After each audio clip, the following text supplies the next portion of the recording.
அவர் அந்த நடுவுல சொன்னார்ல, ஏதோ ஹர்ட் பண்ணிட்டேன் அப்படிலாம் சொன்னாரு. ஹர்ட்லாம் பண்ணல. எது நடந்ததுன்னா, நாங்க அந்த ஆபீஸ்ல இருக்கும்போது ஒரு நாள் சொன்னாரு, "நீங்க என்ன ஆகணும்னு ஆசைப்படுறீங்க சிவா?" அப்படின்னு கேட்டாரு. நான் சும்மா அப்ப எனக்கு ஹீரோ ஆகணுன்ற ஆசையே கிடையாது. நான் அப்ப வந்து டிவி பண்ணிட்டு இருந்தேன். வேட்டை மன்னன்ல ஒரு அசிஸ்டன்ட் டைரக்டரா ஒர்க் பண்ணிட்டு இருந்தேன். ஒரு காமெடி ரோலும் பண்ணிட்டு இருந்தேன். சரி இருந்தாலும் வம்பிழுப்போன்னு சொல்லிட்டு நான் என்ன பண்ணேன், நான் எனக்கு ஹீரோ ஆகணும்னு ஆசைனேன். சிவா, எதுக்கு உங்களுக்கு இந்த வேலைலாம்? நீங்க உங்களுக்கு இந்த டைமிங் நல்லா வருது. அதனால அப்படியே அந்த சைடுல காமெடி ரோல் இந்த மாதிரி ஏதாவது ஒண்ணு ஆசைப்பட்டீங்கன்னா ஓகே. நான் சும்மா இல்லாம ஏன் நாங்கெல்லாம் ஆகக்கூடாது. பாருங்க தேவையில்லாத வேலை பாக்குறீங்க நீங்க.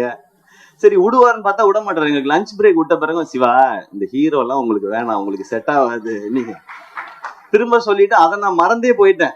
நான் ஹீரோ ஆன பிறகு இவருக்கு எங்கேயோ தோணி இருக்கு போல. இவரா சம்மந்தமே இல்லாம ஒரு 4 வருஷம் கழிச்சு அன்னைக்கு பேசுனது எதுவும் நீங்க மனசுல வச்சுக்காதீங்க.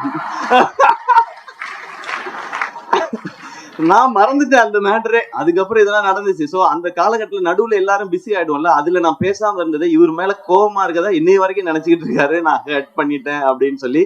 நீங்க ஹர்ட் எல்லாம் பண்ணல. அப்ப எனக்கே ஐடியா இல்ல. அப்ப ஆக்சுவலா நடுவுல என்ன சொன்னாருன்னா, சும்மா இல்லாம நீங்க எல்லாம் ஹீரோ ஆகக்கூடாது சிவா. நம்ம டான்ஸ் சதீஷ் இருக்கான் பாத்தீங்களா, அவன் தான் ஹீரோ ஆகணும். நீங்க அவங்க கூட காமெடி நான் நடிகன்னு சம்பந்தமே இல்லாம அவரெல்லாம் கோர்த்து விட்டு இதுக்குள்ள இந்த மாதிரி ஓப்பனா பேசுவாப்புல. அதனால பல பேர்ட்ட பிரச்சனையா இருக்கு, பஞ்சாயத்தா இருக்கு, நிறைய இருக்கு, இன்னமும் ஆகிட்டே தான் இருக்கு.